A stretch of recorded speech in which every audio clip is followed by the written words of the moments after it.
तो ये है आज की डिनर थाली। घर की डेली डीप क्लीनिंग करना और घर की हर एक छोटी बड़ी चीज़ को साफ़ सुथरा रखना, क्लीन रखना, ऑर्गेनाइज रखना और उसके अलावा घर के बाकी के जितने भी काम हैं वो सारे काम करना, बच्चों की देखभाल करना, उनका स्कूल ट्यूशन मतलब ये सब कुछ काम करना समय से और फिर अपने आप को फिट रखना। तो ये तो शायद पॉसिबल नहीं है, ये सिर्फ ख्वाबों में ही होता है।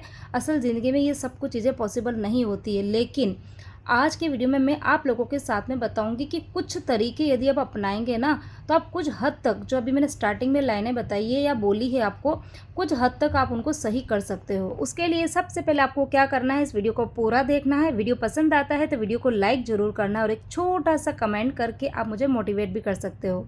चलिए करते हैं आज के वीडियो की शुरुआत। तो वीडियो स्टार्ट करने से पहले सबसे पहले आप सभी को गुड मॉर्निंग। तो दिन जो था ये था मंगलवार का और सुबह की अभी बज रही थी 9:30 नहीं सॉरी 10 बजे का टाइम हो रहा था। तो ये टाइम ऐसा होता है कि इस टाइम पर घर पे कोई भी नहीं है, बच्चे स्कूल जा चुके हैं, जेंट्स भी खाना खा के शॉप पे जा चुके हैं और किचन का मेरा खाने पीने का काम हो गया था और बर्तन वगैरह जो थे वो मैंने सब कुछ साफ़ कर दिए थे। खाली किचन की क्लीनिंग का काम और बाहर की क्लीनिंग का काम बाकी था। और मेरे पास में भी अच्छा खासा समय था क्योंकि बच्चे भी 1 बजे आएंगे, 1 डेढ़ बजे आते हैं और हाउस हेल्पर भी अभी नहीं आ रही है। अच्छा, मुझे किसी ने ये पूछा था कि आपकी हाउस हेल्पर कहाँ पे गई हुई है, क्योंकि काफ़ी दिन से दिख नहीं रही और आप ही घर के सारे काम कर रहे हो। तो रुकिए, सारे क्वेश्चन के आपके आंसर जो है वो आपको आज के वीडियो में मिल जाएंगे। तो यहाँ पर सबसे पहले जैसा कि मैंने आपको बोला कि डेली पूरे ही घर की डीप क्लीनिंग करना और घर की हर एक चीज़ को डेली साफ़ करना पॉसिबल नहीं होता है, लेकिन इतना ज़रूर हम कर सकते हैं कि कोई एक पोर्शन हम ले रोज़, मतलब जो हमारे रूटीन के काम है उनको छोड़ दो तो उसके अलावा कोई भी एक पोर्शन आप लेके उसको साफ़ कर सकते हो। तो जैसे कि आज मैंने कल ही सोच लिया था, क्योंकि इतने दिन बच्चों के वैकेशन चल रहे थे, बच्चे घर पर थे। तो झाड़ू तो यहाँ पर मैंने निकाल दिया और कचरा आपने देखा कि कितना सारा निकला था।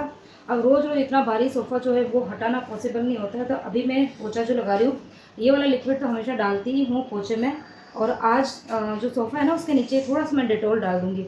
डेटॉल की जो स्मेल होती है वो थोड़ी सी स्ट्रॉन्ग भी होती है, होंगे ना बैक्टीरिया वगैरह तो वो सब कुछ क्लीन हो जाएंगे। और उसके अलावा जब पोछा लगा दूँगी ना, उसके अलावा एक दो चीज़ मैं नीचे रखने वाली हूँ, वो आपके साथ में आगे शेयर करते। पहले यहाँ पर लगा लेते पोछा।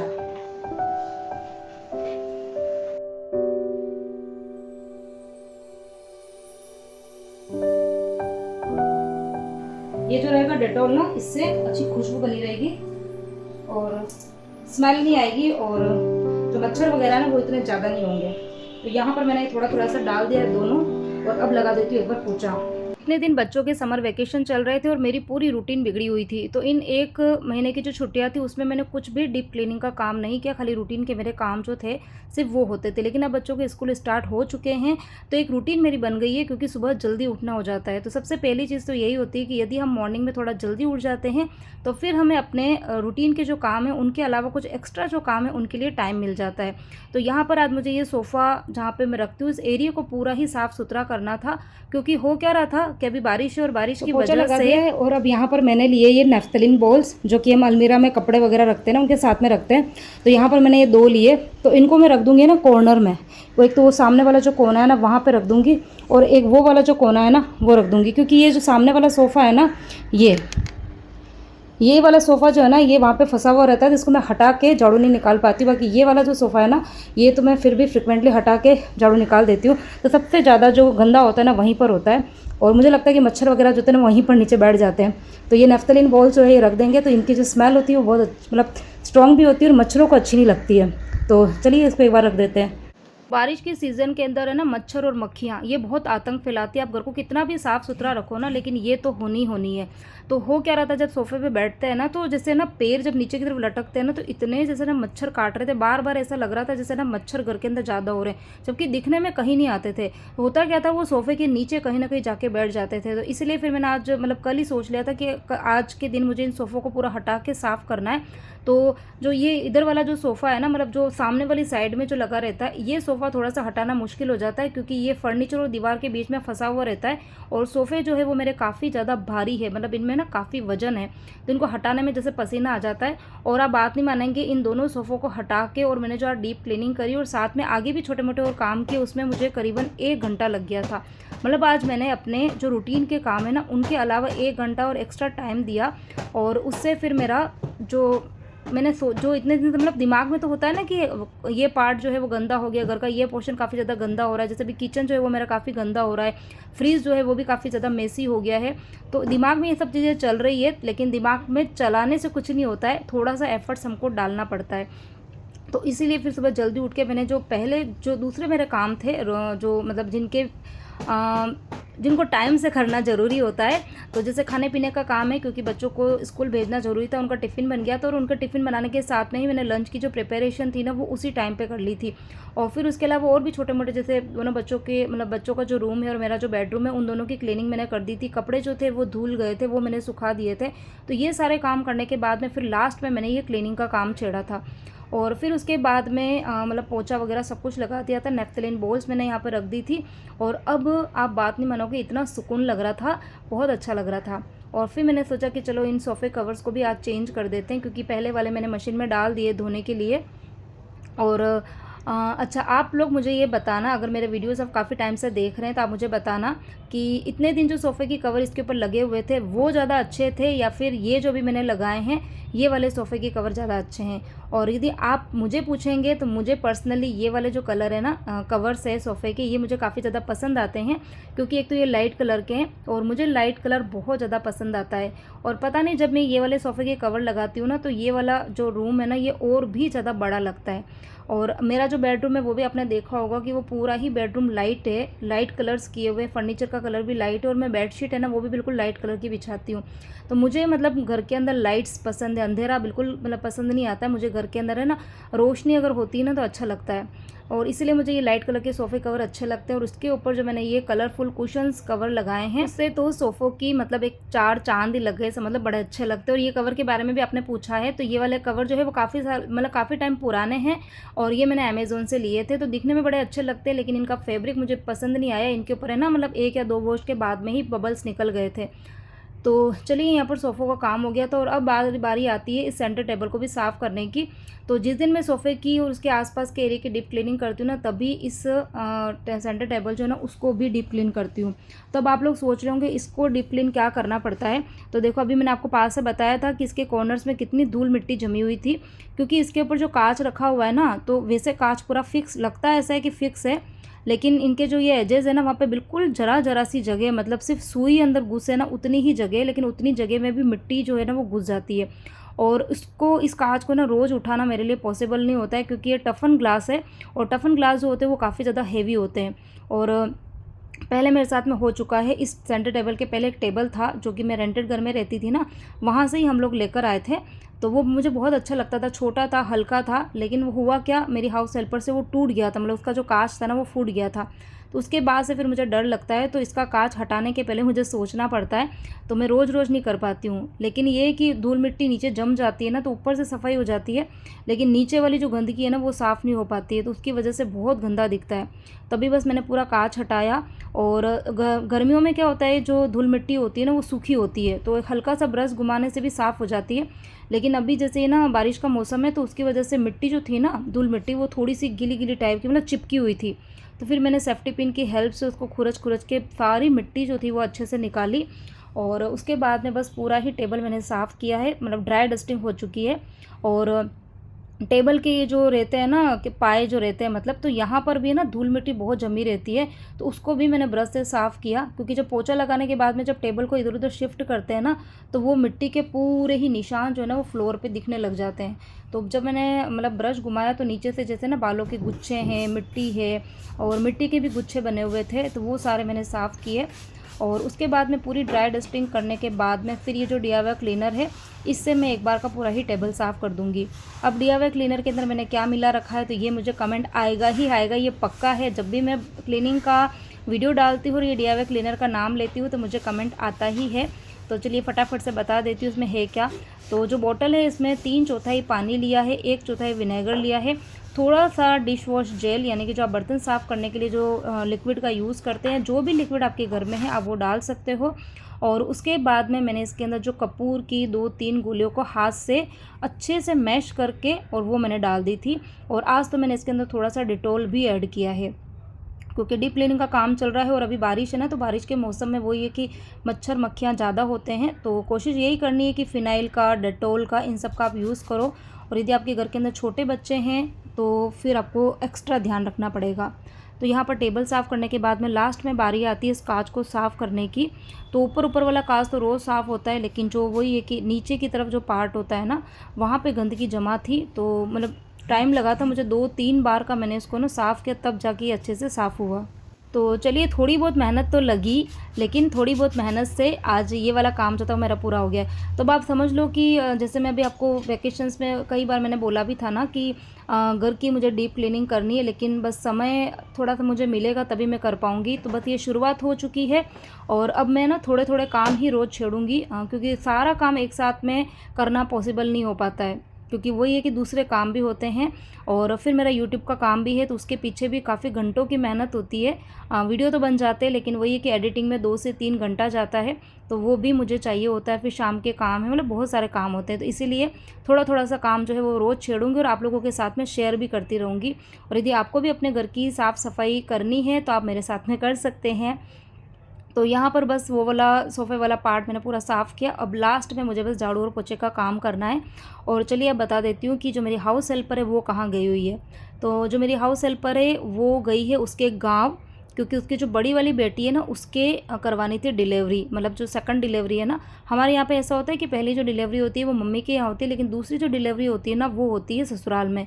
लेकिन यहाँ पर पता नहीं, उनके यहाँ पे शायद ऐसा रूल्स रहेगा। तो जो सेकंड डिलीवरी है वो भी उनको ही करवानी थी, तो वो उनकी बेटी को लेकर गाँव गई हुई है और डिलीवरी हो चुकी है, लड़की हो गई है। और मुझे वो बोल के गई थी कि मैं मतलब 1 जुलाई को आ जाऊँगी। तो बस मैं एक एक दिन जो है ना वो गिन रही थी कि वो कब आए। लेकिन कल फ़ोन आया था आंटी का, तो उन्होंने बोला कि मैं आऊँगी 15 जुलाई तक। तो फिर मेरा दिमाग ख़राब हो गया, क्योंकि काम तो खैर कर तो लेते हैं, ऐसा कुछ नहीं, कर लेते हैं, लेकिन ये है कि काम बहुत सारे हो जाते हैं तो फिर रेस्ट बिल्कुल भी नहीं मिल पाता है। और वीडियोज़ भी पता है कई बार ऐसा होता है कि काम के चक्कर में फिर मैं वीडियो एडिट नहीं कर पाती हूँ, फिर आपको जो रोज़ वीडियो मिलने चाहिए ना वो वीडियो नहीं मिल पाते हैं। और सिर्फ वीडियो की बात नहीं है, वीडियो भी डालना होता है मुझे। मैं फ़ेसबुक के ऊपर भी आजकल थोड़ा सा सोच रही हूँ कि उस पर भी एक्टिव हूँ। और बाकी इंस्टाग्राम पर तो इंस्टाग्राम का लिंक जो है वो अगर आपको चाहिए तो मैं आपको दे दूँगी, तो वो भी, उस पर भी मैं शॉर्ट्स वगैरह डालती रहती हूँ, रील वगैरह। लेकिन ये इन सब के लिए टाइम चाहिए होता है, इतना सारा टाइम लेके कहाँ से आएँ, तो मैनेज नहीं हो पाता इतनी सारी चीज़ें, क्योंकि वही है कि शूटिंग भी मुझे करनी है, एडिटिंग भी मुझे करनी है, सब कुछ मुझे ही करना है। कोई मेरे पास में कोई टीम वगैरह नहीं है कि वो मेरा काम कर ले, और फिर घर के काम भी है ही है। तो चलिए, यहाँ पर मेरा घर का क्लीनिंग का काम जो है वो हो चुका है।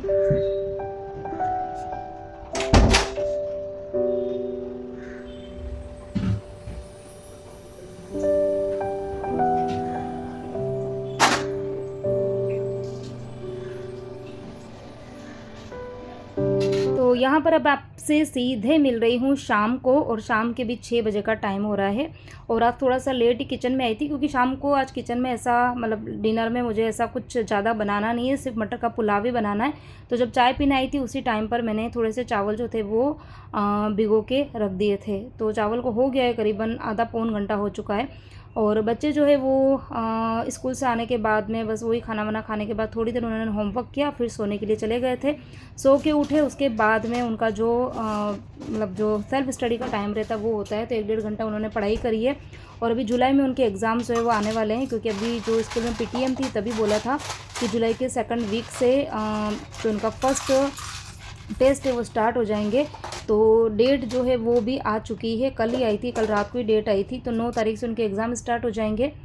तो बस अभी बच्चे उनकी तैयारियों में लगे हैं, और अभी उनकी ट्यूशन है 6:30 बजे की, तो 6:15 6:20 तक वो निकलते हैं। तो बच्चे बस अपनी तैयारी कर रहे हैं और मैं यहाँ पर बना रही हूँ पुलाव। और आज पुलाव ही बनाना है, क्योंकि खैर आपको आगे बताती हूँ, आज से पुलाव ही बना रही हूँ डिनर में। तो यहाँ पर बस मटर का जो पुलाव है वो सिंपल सीधे तरीके से बनाती हूँ, लेकिन हाँ उसमें कुछ खड़े मसाले डालती हूँ, क्योंकि उससे टेस्ट बहुत अच्छा आता है। तो यहाँ पर तेल में मैंने थोड़ा सा हींग डाला था, और 3 लौंग डाले थे, 3 से 4 काली मिर्ची डाली थी, 1 बड़ी इलायची डाली है। और जो वो फूल आते हैं ना काले फूल, उसका नाम मुझे प्रॉपर पता नहीं, स्टार फूल पता नहीं क्या बोलते, वो मैंने डाले थे 2-3। थोड़ी सी सौंफ डाली थी, सौंफ ज़रूर डालना पुलाव में, बहुत ही अच्छा टेस्ट आता है।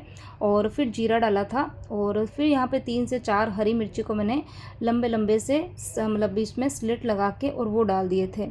तो ये जो खड़े मसाले हैं ना, इनसे पुलाव का टेस्ट बहुत ही अच्छा आता है। और ये मेरी मम्मी की रेसिपी है, मेरी मम्मी बनाती थी ना, तो सही में आस पड़ोस से भी मतलब है ना कोई तो आ जाता था। मतलब पता था कि अब इनके घर में अभी जो है वो पुलाव बन रहा है, क्योंकि मम्मी के हाथ का पुलाव बहुत टेस्टी बनता था। मम्मी खैर वाइट कलर का बनाती थी, वाइट वाला जो पुलाव होता है ना, जो कि हम शादी वादियों में खाते हैं, वो वाला पुलाव बनाती थी। लेकिन सही में खाते ही रह जाओ, उतना मस्त बनता था। तो मैं यहाँ पर तो खैर मसाले वाला बना रही हूँ। तो मटर डालने के बाद में उसको, मटर को थोड़ा सा फ्राई होने देंगे, और तब तक मैंने यहाँ पर मसाले निकाल दिए हैं। लाल मिर्ची, हल्दी, धनिया और नमक, ये 4 चीज़ें निकाली है। और अब इसको डाल देंगे इस तेल में ही। और अभी मैं पानी नहीं ऐड कर रही हूँ। इस मसाले को, जो मसाला हमने डाला है ना, उसको उस तेल में हल्का सा फ्राई होने देंगे, कुछ सेकंड्स के लिए फ्राई होने देंगे, क्योंकि इससे टेस्ट, बस वही है बात टेस्ट की है। चीज़ें तो सभी लोग डालते हैं, लेकिन किस चीज़ को कब डालना है, कितना डालना है और कितनी देर के लिए उसको पकाना है, ये बहुत मायने रखता है। अब यहाँ पर जब मसाले पक गए थे तो फिर डालेंगे इसमें पानी। तो जितना मैंने चावल लिया है उसका डबल ले रही हूँ पानी। तो 1.5 कटोरी चावल थे, तो यहाँ पर 3 कटोरी मैंने पानी लिया है। और जब भी मैं चावल पुलाव बनाती हूँ तो चावल को मिनिमम 20 मिनट के लिए तो ज़रूर भिगोने के लिए रखती हूँ। और यहाँ पर बस बच्चे जो थे रेडी हो चुके थे, मतलब बैग वगैरह पैक कर दिया उन्होंने, पानी की बोतल जो है वो भी भर दी है। और यहाँ पर बस मैंने जो तड़का लगा दिया था, और पानी गर्म होगा तब तक यहाँ पर जो भी चीज़ें मैंने, मतलब जल्दबाजी में थोड़ी बहुत इकट्ठी हो गई है यहाँ पर, तो उसको हाथों हाथ पहुँच के अपनी जगह पर रख दूँगी। तो कभी कभी अच्छा लगता है ना कि सुबह का कुछ खाना जैसे पड़ा है या फिर हल्का फुल्का खाना बनाना है, तो शाम का जो फिर काम हमारा बहुत हल्का हो जाता है। मतलब मुझे पुलाव बनाने में हार्डली 6 से 7 मिनट लगा, इससे ज़्यादा टाइम नहीं लगा और काम हो गया था।